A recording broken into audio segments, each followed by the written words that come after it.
I would first like to thank University for graciously hosting our talk today and the accompanying exhibition entitled Tropiceering. I'd also like to thank the following people at the Faculty of Architecture at Định University of Science and Technology. Current Dean and Associate Professor, Dr. Minh An Chen, former Dean and Lecturer, Dr. Nuc Nguyen Hong, and former Vice Dean and Lecturer, Mr. Duc Quang Tran. They have helped us support many activities I've undertaken with them over a number of years. I will talk for around 45 minutes to introduce the background and philosophy of tropiceering and show some examples of my work. I'd be happy to answer questions following my presentation. Following my talk, we will have a short break. This will be followed by a presentation by University of Hawaii Associate Professor Bunda Kanistakan and Lecturer Mi Trong of the University of Hawaii and Dui Tan University of some design-build projects they have conducted. I would especially like to thank Associate Professor Kanistakan, Lecturer Mi Trong, and Trin Trong, a current doctoral student at the University of Hawaii, for all their efforts to arrange our talk today and for organizing the Tropiceering exhibition. To put Tropiceering in context, I will point out some major challenges facing us now. Climate change is arguably the largest threat to our continued thriving on our planet. Architects are aware of the issue and have typically responded using technologically intensive active systems such as photovoltaic panels, wind turbines, heat pumps, and geothermal systems. Countries around the world struggle with issues such as authoritarianism versus democracy, differing political ideologies, and trust in institutions. Architecture is often thought to reside outside politics. However, as Winston Churchill famously said, we shape our buildings, thereafter they shape us. Architecture is intimately bound up with politics, ideology, and power. Artificial intelligence is already widely in use and promises to create utopia on the one hand and the extinction of humanity on the other. Architects are already using AI, and like CAD and BIM that came before, it will undoubtedly become a major influencing force in design and production.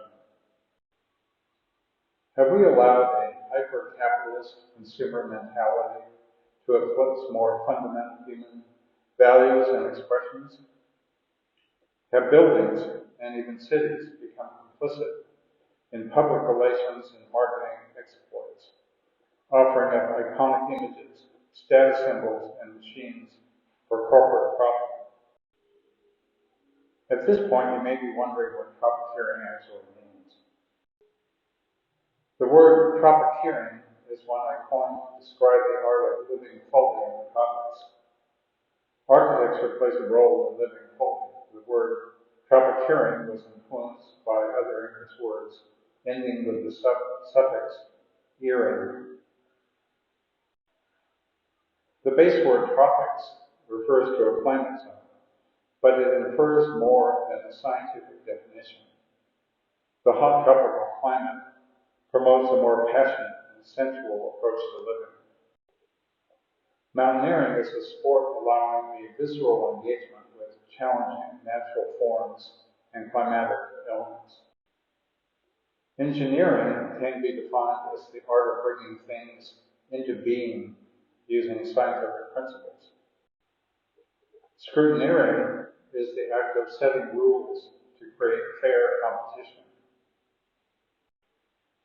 Pioneering is the act of pushing beyond known limits to explore with the chance to discover new opportunities.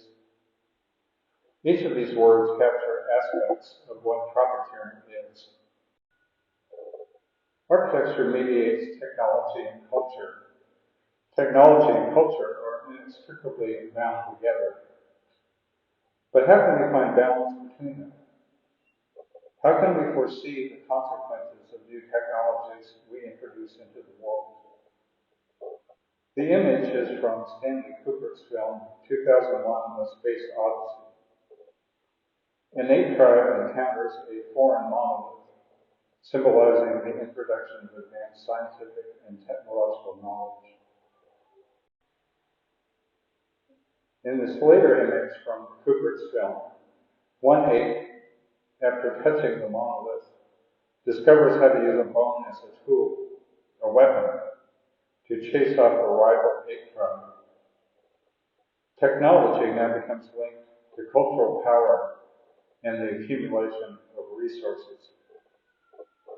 In Martin Heidegger's essay, The Question Concerning Technology, he discusses technology as derived from the Greek word techne, which means art. He describes techne as springing forth, becoming, emerging. Did we foresee that basic atomic research would lead to the atomic bomb? And did Henry Ford, in producing the first mass-produced car, understand the radical impact of urban sprawl in many major world cities? Social media has connected us in new ways, but has also led to alienation, psychological ailments, spread disinformation, and fostered cultural division. And what do we lose with incremental advances in technology? A powerboat can be run by a push of a button. It can overcome natural forces through brute force.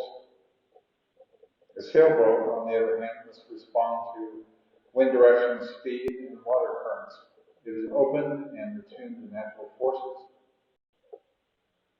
A Ford Model T exposes occupants to the environment and offers just enough to get from point A to B. A Rolls-Royce isolates occupants from the environment and other people.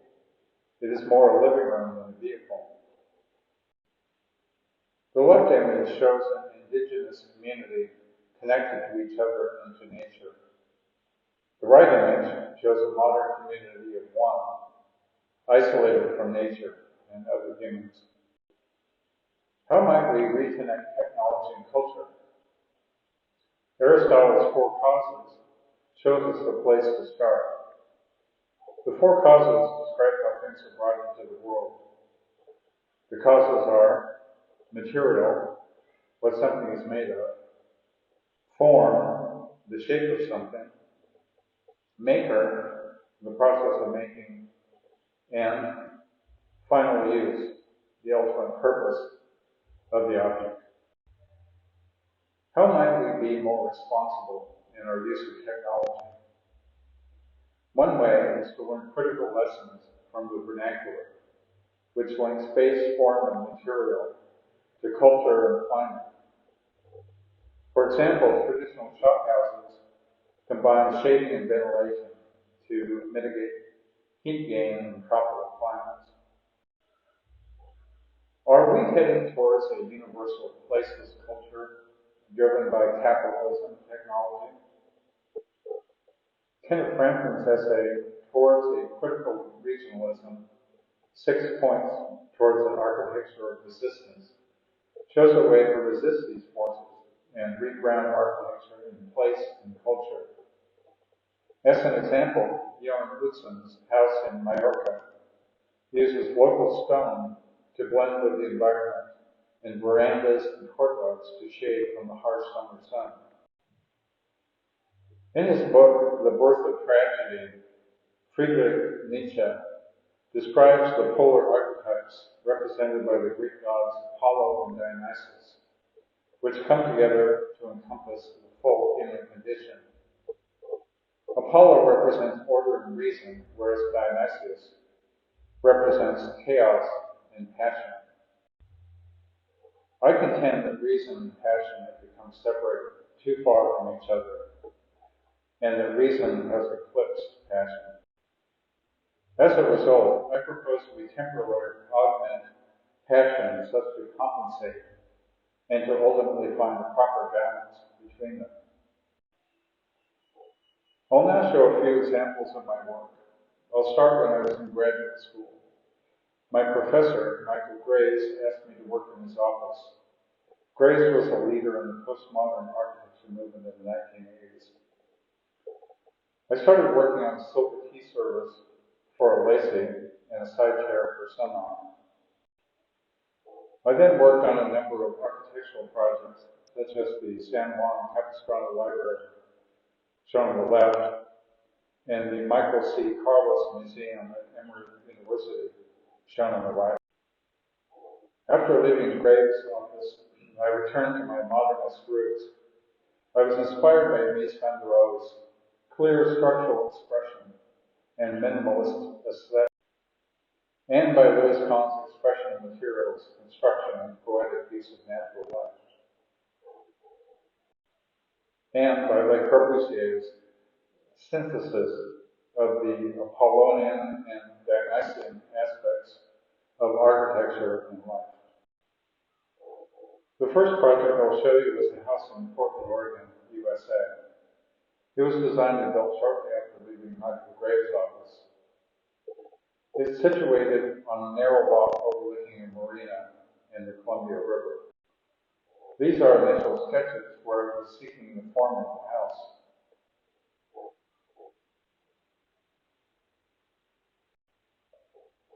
The left image shows the penultimate scheme. It has a courtyard and uses a cubic steel frame with non-structural infill panels. The right image shows the final scheme. The courtyard has been replaced by an atrium. Now, load-bearing precast concrete sandwich panels are used in conjunction with steel-supported glass curtain wall sections. A view of the house looking from the water side. A view of the central atrium.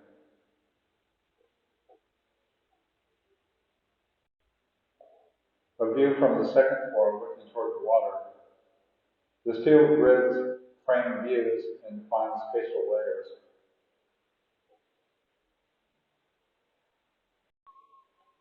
Diagrams showing the concrete sandwich panels in relation to the steel and glass curtain.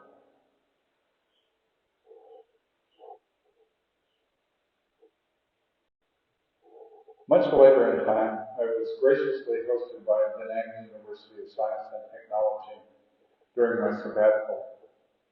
I worked on a design-build research project focused on bamboo grid shells.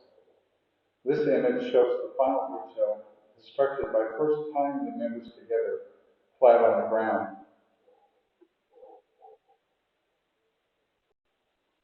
This image shows the grid shell sprung out from its initial flat state into its final state.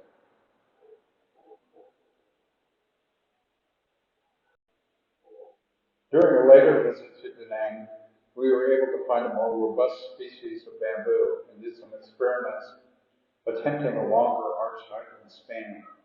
We were unfortunately able to build a full-size grid shell of this size due to time and resources. Later still in time, I was generously hosted by DUT for my Fulbright Specialist grant. I worked with lecturers and students on the prototype design for worker housing. This is a ground plan showing commercial spaces on the major street side, a courtyard between two buildings, and a central walking street.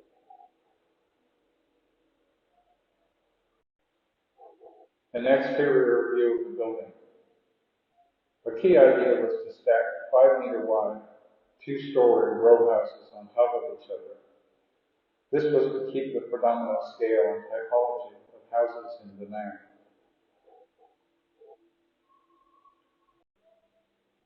Also important was to provide interior comfort without using air conditioning by incorporating shading and natural ventilation.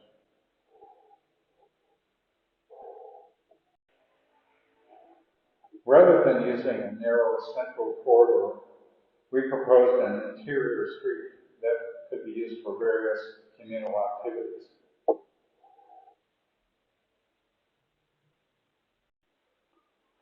This is a speculative Định row house. The facade can be opened for ventilation and connection to the street. The cross-section shows the central atrium bringing light into the center of the house and allowing hot air to escape at the top.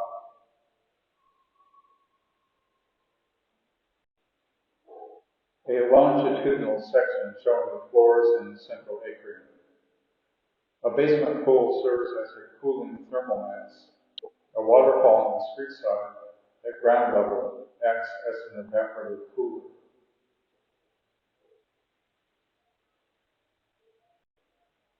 The basement pool is seen in the left image. The right image shows the house entrance.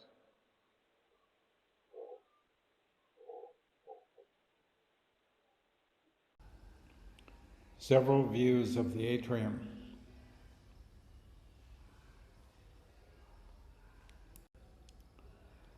This shows the location of a house I designed in Da Nang.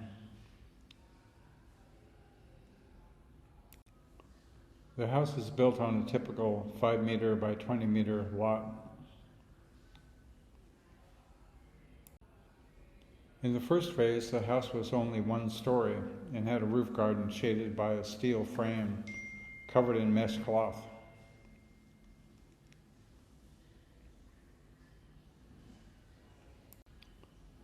The walls are made from an inner and outer layer of autoclaved aerated concrete blocks with cavity insulation. A row of columns defines a circulation zone, as well as a path for cross ventilation. The skylight in this zone brings natural light into the center of the house.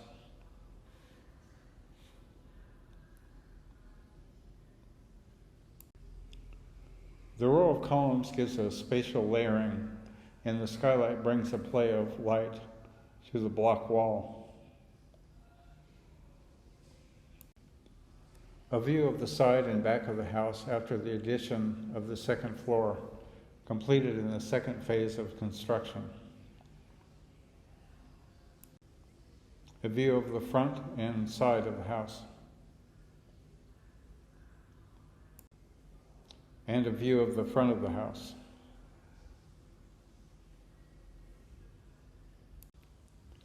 A view of the living area on the left. On the right, a view of the skylight over the stair. External louvers shade the glass. This was a project done for a prefab house company located in Bali, Indonesia. The principal idea was to make the house almost disappear and allow occupants to connect to the external environment. Wood adjustable louver doors are used on all sides of the house and can be slid on tracks to adjust for sun, wind, and privacy. Interior walls read more like cabinets. They stop short of the ceiling to allow space to flow above them.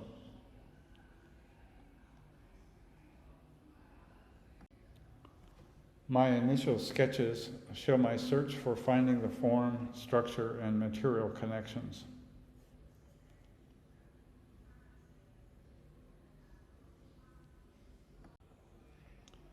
Placing the columns at the center of the plan and suspending the roof allows the full perimeter to be as open as possible.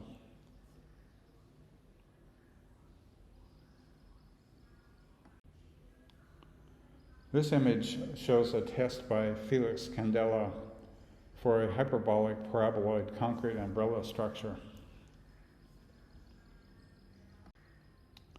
I used this type of structure for a house overlooking the East Sea in Vietnam. Like the preceding house project, the columns are positioned along the central spine to allow the perimeter to be as open as possible. The concept was to combine a pavilion typology with a courtyard typology. The uphill spaces are conceptually carved from the hillside and are contrasted with the object character of the house and studio volumes.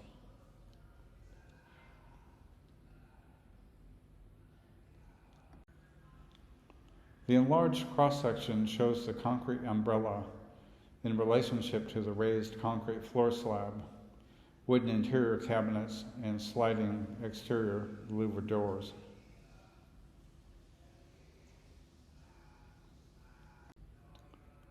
A view from the studio.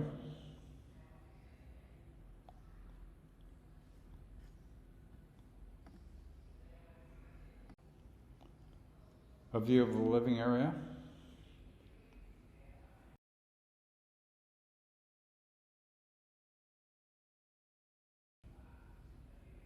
A view of the courtyard at night.